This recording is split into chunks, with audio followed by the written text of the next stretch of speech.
Thank you, Param, for that nice introduction and for tap dancing while I made my way through the traffic. As you mentioned, my name is Jeanette Manfra. I'm currently the Acting Deputy Undersecretary for Cybersecurity and Communications at DHS. Our organization is called the National Protection and Programs Directorate, which is a terrible name, and not exactly sure how we got that name, but we are working on changing it. But what we are is the Cybersecurity and Infrastructure Protection Organization within DHS, and we also have our Office of Biometric and Identity Management and the Federal Protective Service as well as a part of our organization. So I want to talk to you about a few things today. We'll talk a little bit about the Cybersecurity Executive Order. I imagine most of you are intimately familiar with that now, so I won't bore you with all the details, but I'd like to talk to you about what we're doing in implementing that executive order and what we expect as a follow-on to that executive order. And then I want to talk to you a little bit about how we're prioritizing our activities within our cybersecurity organization within this administration and moving forward, and much of it in partnership and with lessons learned from many of you in this room, as well as our other private sector and agency partners. So the unique part of our mission, the Office of Cybersecurity and Communication, which is the primary office within NPPD that focuses on cybersecurity, is that we operate with a distinct, non-regulatory, voluntary mission that focuses on national cyber risk mitigation. And we're the only organization within the government that has that combination, not regulatory, voluntary partnerships with the private sector. We also have a long history of partnering, in particular with the private sector. Our organization, NPPD, was actually stood up on focusing on infrastructure protection from the counterterrorism threat after 9/11. And so a lot of authorities were granted to our department and implemented by our organization in order, recognizing the need to have this voluntary information sharing, deep partnership with the private sector, since much of critical infrastructure, as you all know, is owned and operated outside of the government. And so we have, 13-ish year history of working with the private sector on a variety of threats. And over the last decade, recognizing the importance of the cyber threat and the importance of having that relationship for combating and deterring malicious cyber actors, we started to build up that cybersecurity capability and ended up creating an entirely new office. And over the last decade, we've gained a lot in authority and in capability, and so now what we are looking at is, given all of that, what our role in the federal cybersecurity realm and our role in private sector, how do we best prioritize what the department should be doing and act as an interlocutor between the private sector and the rest of the government, and where are we prioritizing our assets to ensure that we're focused on both ideally mitigating and preventing any threats to assets that represent systemic risk. But in the case that we cannot prevent those, we want to ensure that we have contingency plans in place to work as a community, private sector, the government, and other state, local partners to have contingency plans in place so where we can mitigate the consequences of those incidents. So recognizing the challenges with the name and where we've come as an organization, we are working with Congress, as some of you may have heard, to both change our name to reflect something that is more of what we do, as well as to take some restructuring actions to better ensure that our resources are aligned appropriately. And so we're continuing to work with Congress. I know many of you have probably read some about this in the past couple of years. In the end, these are changes that any growing organization has to go through, and we look forward to working with Congress to do that. Secretary Kelly has a lot on his plate right now, but I also want to ensure you that the cybersecurity remains a top priority for the department and the administration, and I think that's reflected in the Cybersecurity Executive Order that I touched on earlier. As you know, the President has issued a cyber executive order that builds on the progress that we have all made over the last really 20 years since the government began working with the private sector and looking internally at its own cybersecurity. We think that the order initiates actions on 4 main fronts. First is to secure federal networks. That is absolutely, has to be a priority for us. We have to ensure that the information that either citizens provide to us or that we hold on behalf of the American public and our international partners, that we are doing everything possible to secure that information. And we've spent a fair amount of time doing some soul searching after OPM, as you can imagine. And we've put in place new processes and new capabilities, reinforcing the importance of cybersecurity with the cabinet heads. Every cabinet head is responsible, like a business owner, for cybersecurity, but we need to ensure that they have the resources to do that. And DHS has taken multiple steps to provide additional services and capabilities to other federal agencies. Our 2 main programs are the National Cybersecurity Protection System, affectionately or not affectionately, depending on who you are, known as Einstein for the most part, and that's primarily looking at perimeter security. And the value and the uniqueness really in Einstein is being able to take classified indicators that we receive from our intelligence partners and use those to protect unclassified networks in a way that's scalable for the 125 civilian agencies that we need to protect. So that's one main effort. We are looking, and this will be part of the executive order, looking at the future as we start to move away from a perimeter-based security model. How do we evolve our own programs to account for the adoption and, frankly, the encouragement of cloud and other solutions within the government? So we'll be going through, we've already started a process to look at how we evolve those capabilities to meet, I won't say the next generation, but the next generation for government, at least, of IT. And a big part of that will also be governance. And how do we ensure that when we do have information, that CIOs and CISOs within their agencies are able to act upon that, particularly when you have very large federated networks within these big agencies. And so how do we do that? So those will be some of the challenges that we're working on. The second major program is continuous diagnostics and mitigation, which again, some of you may have heard of. And that's where we're deploying tools within agency networks. And this is really the first time that we've tried to do this. And it's innovative from both a procurement and a deployment perspective, where DHS was actually funded, appropriated, to buy tools and work with the agencies to deploy those tools inside their networks. And what that allows us to do, not only are we able to drive the cost down a little bit and standardize some of the products, but more importantly, you're able to then have the data feeds from all those sensors that we're deploying. And these are things like hardware, software, asset inventory, those types of things. So as those sensors are deployed, each agency will have a dashboard where they can see, okay, here's what I've actually got on my network. And for many agencies, this is the first time that they will have that breadth of visibility. And then the benefit for DHS is then we get rolled up a federal dashboard. And so in the fall, when the plan to deploy this federal dashboard, for the first time, we will have automated feeds from all agencies that tells us what is on the networks across the federal government. And this is a really important thing because now we will have a breadth of visibility that we've never had before at DHS. And we'll be able to, like, and if some of you recall Heartbleed, a few years ago, the way we managed Heartbleed was we tried to find the phone numbers of all the CIOs and all the agencies, and we tried to set up a conference call and ask them to report back in, 30 days when they had patched and dealt with Heartbleed, and to where we are now, and ideally even when in the fall, but we're getting close there, is where we will actually be able to immediately have insight into what whether it's a type of a server or operating system, whatever it is that is the latest vulnerability that we have to deal with, we will be able to have insight. We'll be able to focus both our efforts and each agency effort so that they know this is now my highest priority. I've got to go deploy resources to address this. And so this is really going to be a big sea change for the government.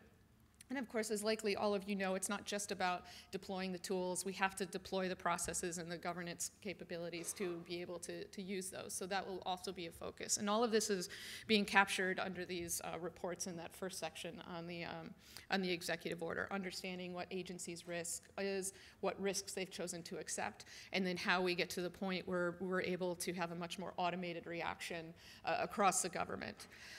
So I think, and I'll talk a little bit later about WannaCry because I want to highlight how different our response to WannaCry was. But all of that work that we've done over the last few years, while we don't have the federal dashboard up and running, it is allowing us to and enabling us to be much more nimble and responsive as a government. But that first section of the executive order is really going to be looking at a series of reports as to how are we doing the right things? How do agencies accept risk? What are the risk mitigation steps that they've taken? And what's our plan for the rest of the administration to address some of the gaps and the seams that we've identified?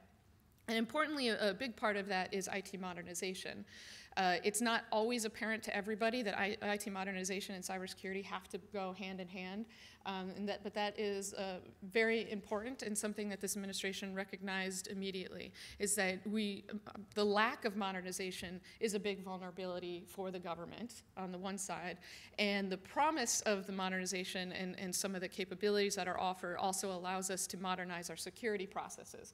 So looking at things like ATOs and how we get to ongoing authorization and those sorts of capabilities. So we're very deliberately linking those two, and there's a key report that will be a part of that looks at how does the government both modernize its IT and its supporting security services. The second main effort is on critical infrastructure. We have spent, as I mentioned, a lot of time learning about how different critical infrastructure sectors use cyber systems, whether it's operational technology or information technology systems. And over the past couple of years, I think we've really refined a mutual understanding between us and critical infrastructure owners and operators about where our areas of greatest risk are. And so while we have, I believe, made a great deal of progress in things like automated indicator sharing and other capabilities where we are trying to get as much information, whether the government has it or the private sector has it, get it to DHS, we turn it around, sanitizing it for privacy, civil liberties, and also looking at it from a technical perspective, ensuring that we're not sending garbage out. And getting that out to the widest dissemination possible. But what we also want to look at is a section or a group of entities where they own and operate systems that, should something happen, whether the system is destroyed or the data, the integrity of the data is brought into question, there's a very clear subset of critical infrastructure that owns and operates those types of systems, and they're also very dependent on, again, whether it's IT or OT. We shorthand it as cyber systems. But if they have those kind of two pieces, we believe we have to have a more unique partnership with them. And it's not just them, it's also the internet service providers and the rest of the community that provides services to that organization. And so what we're going to be looking at as a part of the executive order is what are those unique services and capabilities that we need to be providing to those organizations. And we're also looking at it from a policy and authorities question. I think this is one of the still unanswered questions in cybersecurity policy, is when you have these potentially, these incidents of national or regional significance. So, think we no longer have trust in the financial system, or people have died because somebody has decided to sabotage the electric grid. So those sorts of scenarios. How do we started the process with a National Cyber Incident Response Plan, but we really need to drill down and understand what are the policies, authorities, and capabilities in place between the government and the private sector, because it may need to be the private sector that is doing the bulk of the incident response. For much of it, I want to ensure that it's tied into our regular incident management system. But the uniqueness of these types of incidents may mean that instead of your traditional first responders, you have an ISP or some other organization that is actually going to be the first responder in these cases. And so we want to continue to work with that community to drill down to understand, and this is what I referred to earlier as the contingency planning. So when you talk about capabilities, it's not just the tools or the people that the government or a company might be bringing. It's also looking at what are the policy authorities, the liability protections should they be needed in order for organizations to deploy those. And again, how does that link to if people are dying, if houses are being destroyed, if we have mechanisms in place to deal with that, and the cyber may not be as important. So I want to make sure that cyber doesn't get separated out as too separate of a thing, and we're able to flow into traditional incident management. So that will be a part of the executive order report in the critical infrastructure section, as well as looking at what we can do with the ICT community to reduce things like botnets, et cetera. And we've already started all of this work with the Department of Commerce. And last, we want to look at how we're building international coalitions. How are we building a coalition of the willing that can work together? The United States cannot do this alone. Even if we do everything perfectly domestically, everything, whether it's coming from another country or we need another country's partnership to stop whatever is happening, we recognize the importance of this, as well as the importance in an international coalition to increase deterrence for some of these bad actors. So there's some reporting on that, and looking and working hard with our other allied countries to figure out what more can we be doing and how can we be building on for example, the CERT-to-CERT relationships that have grown over the past 10 years to have much more operational coordination. Information sharing, very valuable, but we want to start to look at how we have much more operational coordination and again, how we're increasing deterrence by partnering with like-minded countries. Finally, of course, we're looking at workforce. We all know that workforce is a challenge. We have done a variety of programs to scholarships, et cetera, to encourage people to come to the government. I think we believe that cybersecurity personnel, they're not going to stay in the government for 20 years, and I think that's okay. I think it's valuable for people to go in and out of government. They learn what it's like in the private sector or state and local agency, and then they come back to the federal government.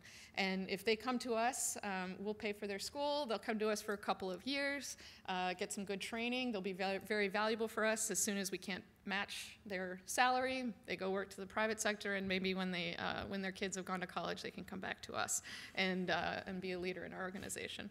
So, but I think that's important. It's hard for traditional government agencies to accept that sort of model, and I think people talk about the revolving door as if it's a bad thing. I think we'll have to come up with a different term, but we want to look at what are the more unique partnerships that we could have with the private sector. We're all competing over the same talent, so how do we ensure they're a national asset and they're valuable whether they're in the private sector or for the government? So how are we working together to ensure that that we're getting more people in these fields when they're in high school and college, and that it's okay to rotate them through our organizations. So I wanted to talk a little bit, I want to brag before I close on the WannaCry, because I'm very proud of our organization. And I think some of you probably participated in the response with us. Luckily, knock on something, it didn't have a large impact domestically, and I think there's a variety of reasons for that, much of which is because we've all been working very hard specifically on ransomware, but also to ensure that we're updating and patching systems.